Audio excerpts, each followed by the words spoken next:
Welcome back.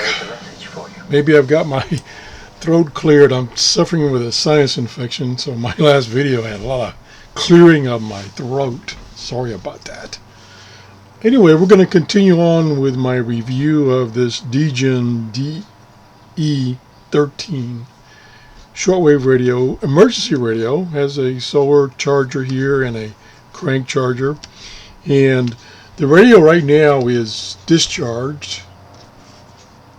And I'm going to turn everything off, and then I'm going to show you how it charges one way. And the other thing I forgot to mention, it comes with this cable.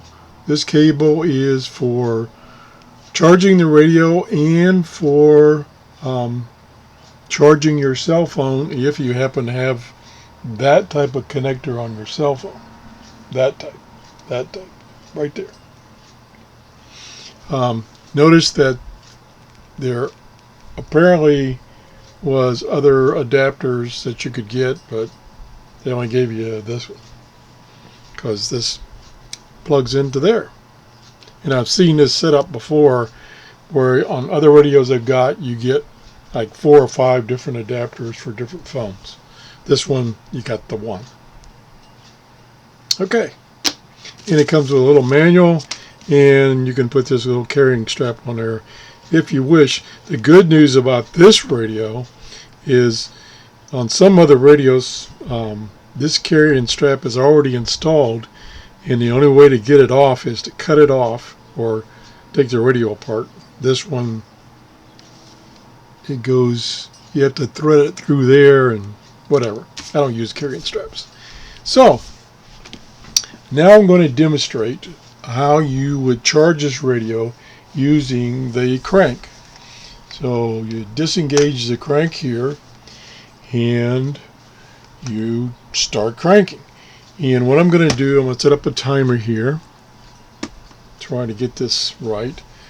And before I start cranking, I want to tell you one thing I don't like about this radio, and I've seen it on other radios, is the ability to hold the radio when you're cranking.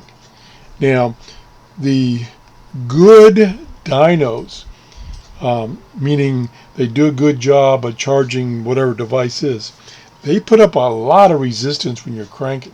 So you have to squeeze this thing really hard so that you can hold on to it when you're cranking.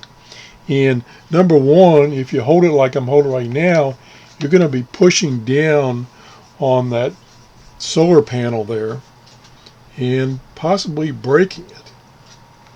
And I've tried several places to find a good way to hold this without possibly damaging anything. It does, where this handle goes in here, it does give you a little place for your finger, so that helps a little bit. And if you can kind of lean over here and hopefully not break the telescopic antenna, well, you can't do that because you're going to be cranking here and that's going to chop your thumb off. So you can't do that, so you got to move your thumb back. So now you're back on the solar cell. I try to put my thumb up here away from the solar cell and it doesn't give me a good grip on it. So I'm back to trying to hold it around the solar cell. I've turned it upside down. That doesn't seem to help any. But anyway, that's the one drawback I have with this particular configuration about cranking it. So anyway, what we're going to do is we're going to crank for 1 minute and see if the radio is going to work for us. And the lights. Okay, so I'm going to start the timer. I'm going to start the timer. There we go. And I'm going to start cranking. Just at normal speed, not real fast. For me, I can barely get through a 1 minute because there's a lot of resistance. See, I just knocked the battery case off. Battery cover off. So we're going to have to give it a few more seconds because I stopped when the battery cover came off. And this is really hard to crank. I mean, I'm an old fart, so it's hard for me. And you're always concerned about, are you going to break that handle off? Okay, we're up to 40 seconds. A minute's a long time when you're cranking this baby. Very good. 50 seconds, and I'm gonna give it a couple extra seconds. So I gotta go to about 65. The alarms are giving out. I'm gonna make it. Oh. Wow, that's tough. Put the battery cover back on that I knocked off. I suspect if you have to use that feature very much, you're going to end up breaking something. Like the battery cover. There we go. I'll put this back down, or this handle. The handle's, yeah, it's kind of wimpy. I should talk. I'm kind of wimpy. Now, first we'll see if the radio works, which is probably a lower load on it than the light. So we'll turn the radio on. Whoop. Don't want to play music. Copyright. Yeah. So anyway, trust me, the radio is working. Let me go to AM. They never have music on AM. It's all commercials. Yeah. And the volume, got plenty of volume. I just barely turned that. Very clear.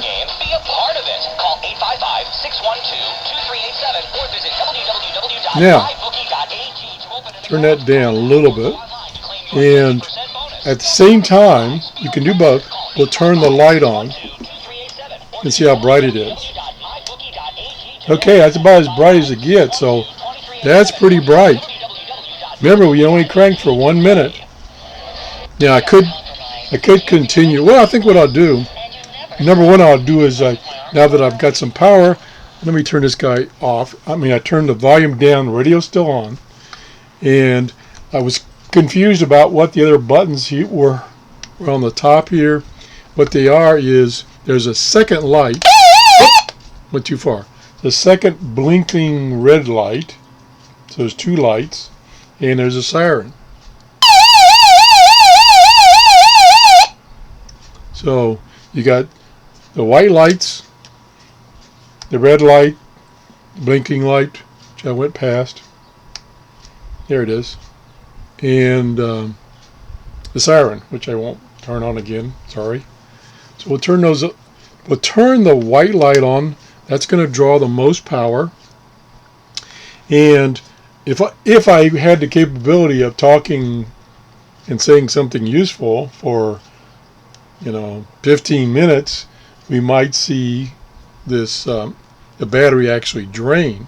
Now, what I will do though is I will let it run, and this time instead of just using the radio, I'm going to use the light. So let's turn the radio off. You couldn't hear it because I had the volume down. So now just the lights on, and I'll let it run. I won't record it to bore you to death, and we'll see how long it runs. Now, I had charged it for 1 minute, so my timer is still going. So I assume, another minute of fooling around before I actually got it turned on. So if I subtract 2 minutes from this total time, that will give me the time that the light stayed on a reasonable brightness. Again, it's kind of empirical data. What I did notice before, when I was testing it before, the lights would go dim before the radio quit. Now, there wasn't a lot of time between those two, but the lights did go off and then the radio went off, because one of the tests I did before is I had to drain it. It wasn't really a test. I was just trying to get it drained quickly. Is I had the lights on and the radio on. So I think I about covered everything on this radio. The shortwave band, I'll do another video on the shortwave band reception when it's a better time of the day. It's about noontime here in Florida, so not a good time of the day for shortwave testing.